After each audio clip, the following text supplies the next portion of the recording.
Buffalo Sports Report. I'm Stu Boyar. It's presented by 300 Level Media. Tony Fiorello and I will be talking Buffalo sports, a lot of Bills, a lot of Sabers, and a few other things sprinkled in along the way. And we'll get started right after a word from our sponsor. Logistics Plus is a global transportation provider headquartered in Erie, PA, with locations worldwide, including right here in Western New York. Logistics Plus is consistently recognized as a fast-growing transportation and logistics company, great supply chain partner, top freight broker, leading project cargo manager, and a great place to work. With a strong passion for excellence, our 500-plus employees put the plus in logistics. Call our Buffalo office today for an efficient, personal approach for all of your transportation needs. Welcome back to the Buffalo Sports Report. Tony Fiorello and I will be discussing a lot of Bills and Sabres stuff. Couple of quick Sabres notes, Tony. Big trade this week. Got a second-line center in Eric Stahl from Minneapolis for Marcus Johansson, who never really panned out here, wasn't a good fit, out of position. And now they got a second-line center who can mentor some of the younger guys like Dylan Cousins and Casey Middlestat, who hopefully the Sabres can salvage. Mm-hmm. Yeah, the good thing about that trade is not only does it help Cousins and Middlestead, but it really helps Jack Eichel, because let's be honest here, other than O'Reilly, what other help has he really had behind him in terms of center depth? I mean, Eric Stahl, he could play a little bit on the power play, he could play in penalty kill, whatnot. And the other good thing is compared to Johansson is at least he's proven he can play center. He's part of that triple gold club. He's got a cup. He's won gold at the World Championships. He's won gold at the Olympics. Been there, done that, and he can go into Buffalo, and he can also really help mentor a lot of those younger guys there. And and it's honestly it's a great trade for Buffalo. And seeing that Minnesota, I know that Dina Vason, their head coach, he was an assistant with Washington. He knows Johansson from his time there. He still thinks that he can play center. And apparently from his time in Buffalo, Johansson cannot play center. but we'll see what happens if he actually can do that in Minnesota, because the NHL Network showed a projected depth chart as of right now for Minnesota next year, and as of right now, he's projected to be their top center. And if he's their top center, something's wrong there. Well, the good thing is he's no longer a Sabres concern. Oh, yeah. But I'd like to give Kevin Adams, the Sabres' new GM, a great shout-out for pulling off an amazing deal. Yeah. I mean, here's a guy with no experience as a GM who came up through the ranks, played, and his first move as a GM on paper looks pretty spectacular. Yeah, and obviously spectacular is a little strong, but you get the idea. Right, yeah. But the thing with Adams is obviously we know that from his time, he played in Carolina along with Stahl for a number of years. They won the Cup together. But also, I feel like a lot of people look at Adams and say, okay, he's basically the Pegula's whipping boy. Well, yeah. I mean, he never really worked in a front office before he came here. I mean, obviously he did some higher up level things, but he never actually worked in hockey operations. But as of now, that's a nice start for him. It's a great start. And there was some other Sabres news before we get to the Bills, and we'll spend tons of time on the Bills. The Sabres announced that the assistant coaches for the Rochester Americans are Mike Weber and Adam Mayer. Adam Mayer was always one of my favorites. Mm-hmm. Just like having guys like that on a hockey team who are tough and smart and physical. And I guess to some degree you could say the toughness about Mike Weber too. So I think the Amerks are, on paper again, look like they're in pretty good hands. They have a new head coach and the assistants, and hopefully, listen. And if Ralph Kruger's fingerprints are on this, which I think they are on all the moves, mm-hmm. I think he's a great coach, and I think they're on the right track. Which is not to say they don't have a long way to go. They missed the playoffs again, so they got a lot of work to do. But I think these are all important steps. Yeah, Seth Appert is now the new head coach in Rochester, and I believe he was at the U.S. National Team Development Program. I mean, just like another former Amerks coach Ron Rolston was. And he turned out to be pretty decent in Rochester, but as we know, not so much in Buffalo. But anyway, Yeah, Adam Mayer and Mike Weber. Those aren't bad hires for assistant coaches. And the thing in Rochester is, from what I've noticed the last few years, is that's a place. The AHL is really a place where former players get their start in coaching. I remember when Jay McKee started his coaching career, he became an assistant with the Amerks before he went to the OHL, and he was a head coach there. But I forgot which team he was running there. But anyway, I think no matter what you think of Mayer or Weber as former players, and obviously they weren't the greatest, but they were solid contributors. They were role players. Well, Hey. Weber was like kind of a regular defenseman, and Mayer more the role player. Right, yeah, but they've played in the NHL. They know what they're doing, and it's a good place for them to get their feet wet and learn about coaching in the pros, is to be an assistant in Rochester. Well, the only problem with learning about coaching in the pros is the idea in Rochester is to develop talent and win while you develop that talent. Right. So, yes, they're going to be learning and growing too, but the Sabres need to be able to have that talent ready to contribute when it comes up here. Mm-hmm. And we haven't seen enough of that in recent years. It just hasn't been there for whatever reason. All right, well, that's a look at the Sabres. We're going to take a quick break, and when we come back, we'll look ahead to the Bills and the Dolphins. Hi, I'm Paul Wolf, local independent insurance agent for over 15 years. We represent over 30 insurance companies to try to find the best coverage and the best price for you. We're family owned and operated. We specialize in auto, home, and commercial insurance. Call the Paul Wolf Agency today at 835-9653 or stop in at 2686 Elmwood Avenue in Kenmore. The next time your insurance rates go up, call the Wolf. Welcome back to the Buffalo Sports Report. I'm Stu Boyar along with Tony Fiorello. The Bills beat the Jets in Week 1, did a lot of good things, did some things that weren't quite so good. I guess it all starts and ends really. Now, there's some injuries that we'll get to in a second, but it all starts and ends with Josh Allen for me because this is his third year. This is the year he has to make a significant leap. He's made good progress from year 1 to year 2, and in year 3, he's got to take it up a notch. And he did a lot of good things, but he did 2 horrendous things that he can't do, which were the 2 fumbles. And there were a couple throws that one was an easy touchdown, and he overthrew John Brown. So he ran a lot, maybe too much, and they need to get more out of their running backs. Mm-hmm. And they go to Miami this week with old friend Ryan Fitzpatrick, and maybe we'll see Tua Tagovailoa, maybe. But because Fitzpatrick, he can be very generous to the other right, team. Yeah, you never know. He might try to channel his inner Brett Favre a little bit and try to force some passes that he shouldn't do. Well, and then the Bills have some injuries. They're not going to have Tremaine Edmonds or Matt Milano at linebacker, mm-hmm. so that Chan Gailey's going to attack that spot. Oh, absolutely. And the thing with Chan is, as everybody here knows from his time being the Bills head coach, and Chan is really a guy who likes to spread the field out, play 4 or 5 receivers all the time.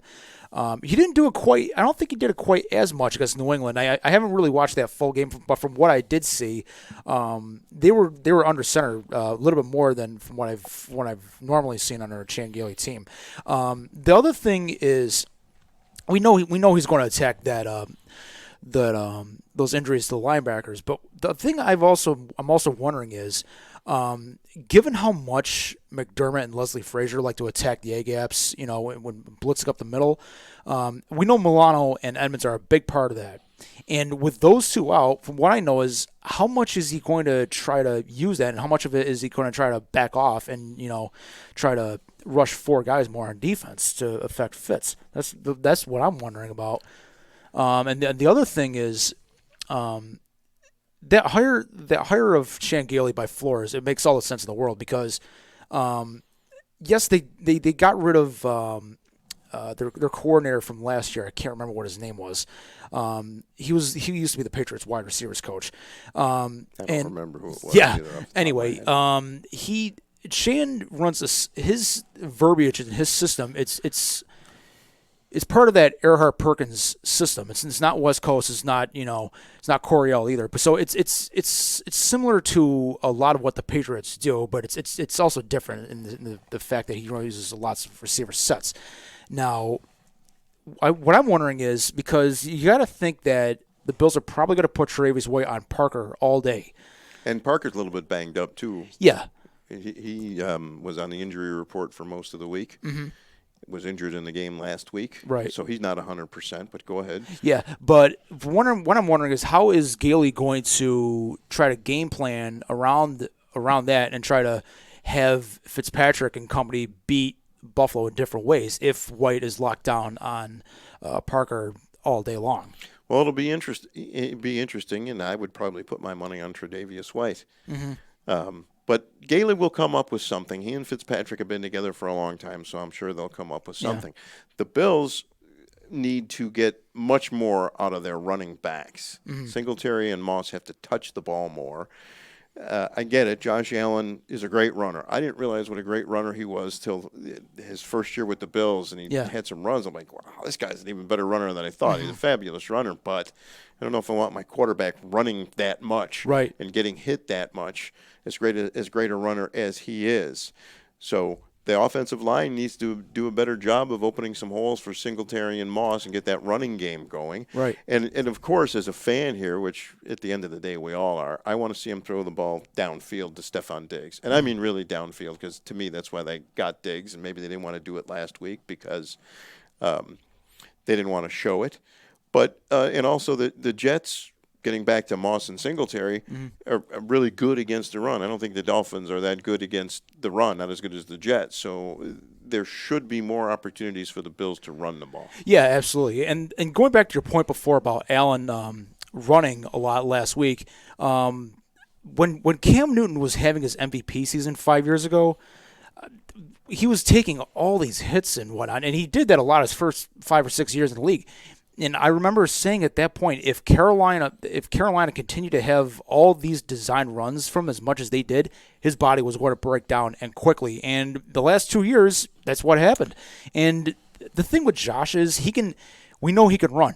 It's just a matter of knowing of how much to do it and when to do it selectively. Now, I think Miami, and when he does it, protect the football. Right, exactly. Enough of that. Right, yeah. And that's the other thing. The Jets are clearly, well, at least last year, they were much better at stopping the run than Miami was. And now the Dolphins did bring in a couple of guys to help them shore up that run defense. Well, Shaq Lawson better be one of them. Yeah, Shaq Lawson's one of them. They brought in Kyle Van Noy. They brought in Landon Roberts, a couple of guys who know Brian Flores' defense from that time in New England. And, yeah, I mean, Moss struggled. Singletary struggled. The offensive line wasn't up to par. Not in their run blocking. No, not in their run blocking. But you got to think that this week might be the week where they can kind of get back on track against Miami. Well, you would certainly hope so. It's always an interesting matchup when the Bills or Dolphins are actually going to have some fans in the stands. I think Bills fans kind of own Miami, even though the health department came out and said, if you live in Western New York, don't go to Miami. I don't know how many people are going to pay attention to that.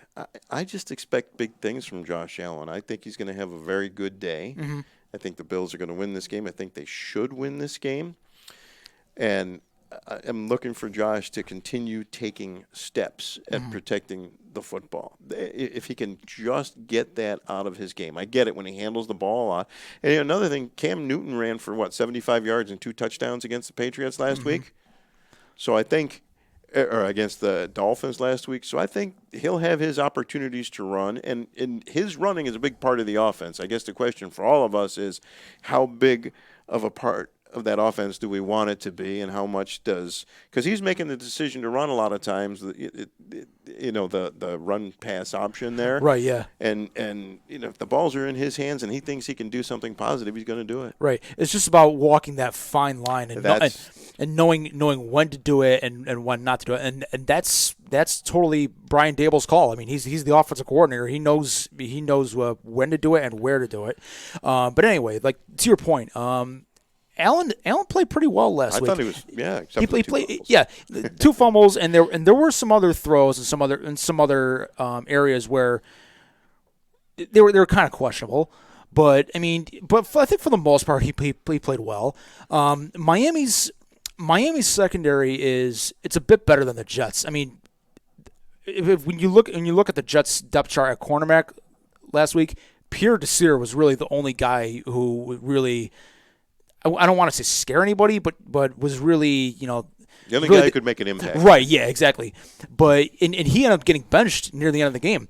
And then you look at Miami's defensive backs. They brought in Byron Jones from Dallas, a bit overpaid. I mean, he's good, but not in, like, for example, is not up in the class of Travis Whites, the Gilmores, the Jalen Ramseys, the Patrick Petersons, those guys, the Richard Shermans. But Jones is a solid corner. They also have Xavier Howard. Howard's I think is underrated. They moved Eric Rowe, former Patriots defensive back. They moved him to safety. And he's kind of a tall, lanky guy. He can match up against tight ends and whatnot. I think it's going to be interesting to see how Dable is going to game plan against those guys and how he's going to be able to attack those certain matchups. Well, I think I could be way off base here, but I think we're going to see a little bit more of Moss and Singletary earlier in the game. Because if they can get that established, along with Josh's running, that should open up an awful lot. And like you said, the Dolphins, they're not nearly as good against the run, right? Yeah. as the Jets were. So it's an interesting matchup. It's to me, the Patriots and the Bills have been a rivalry for a while, and the Bills have been on the wrong end of it. But if you go back a few years, the Bills and the Dolphins were the greatest rivalry. Yeah. And why is that? Because both teams were great. Right. And the Bills were a little bit better. And arguably both teams have kind of fallen off yeah, since the turn of the century. I mean, exactly. And now maybe the pendulum is starting to swing towards Buffalo's favor. Well, and the other thing is, this is the way I look at Ryan Fitzpatrick. He's one of my favorite people in sports because he seems like a really great guy. He's obviously Harvard educated, very smart, he's had a really interesting career, made a fortune. He's usually pretty good as a bounce-back guy after a rough outing. Yeah. So I'm looking to get the best of Fitzpatrick, but the problem for Ryan has always been he might be great for 3, even 3.5 quarters, but in there somewhere there's a key turnover lacking. Yeah. So is this a week that Tre'Davious White gets a pick 6, or does somebody else, or does the injuries at linebacker help him enough so that he can get away with one of those? Right. Yeah. So. But Fitzpatrick is just he's a good, solid player, but he's flawed. Right, yeah. And like you mentioned, I do think Buffalo is going to run the ball a bit more with Moss and Singletary. I can even see them opening up the screen game a bit more to try to take advantage of Miami a little bit there and maybe not attack their cornerbacks as much. Now, I can also see Chan Gailey doing the same. Yes, to the Bills, right? Because the one thing you could criticize Gailey as much as you want as a head coach, but as an offensive coordinator, he's always known what he was doing. And maybe not necessarily with the Jets, because the Jets wasn't a great situation there. But the one thing I've noticed about Chan Gailey is his offenses are usually good, and the one thing about his offense that are usually very, very good is the screen game.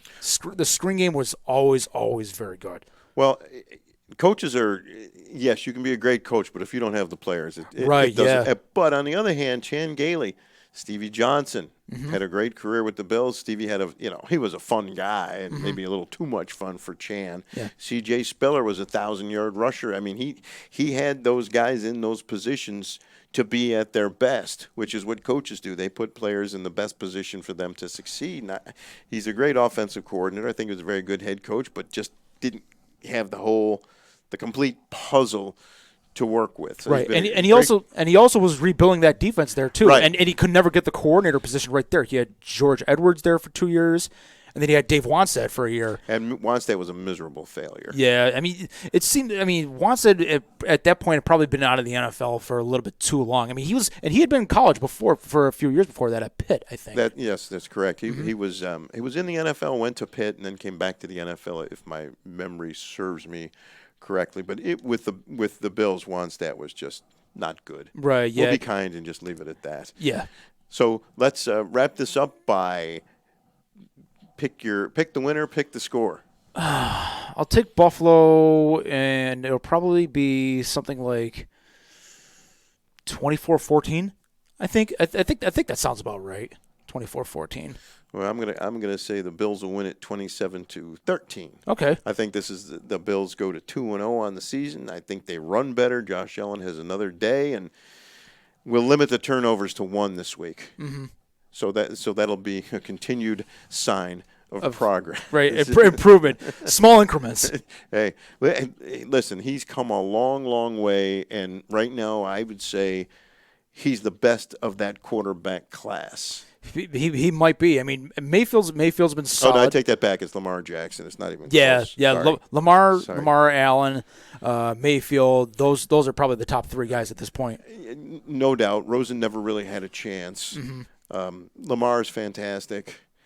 And Baker Mayfield, he's too up and down. At least Josh is more consistent.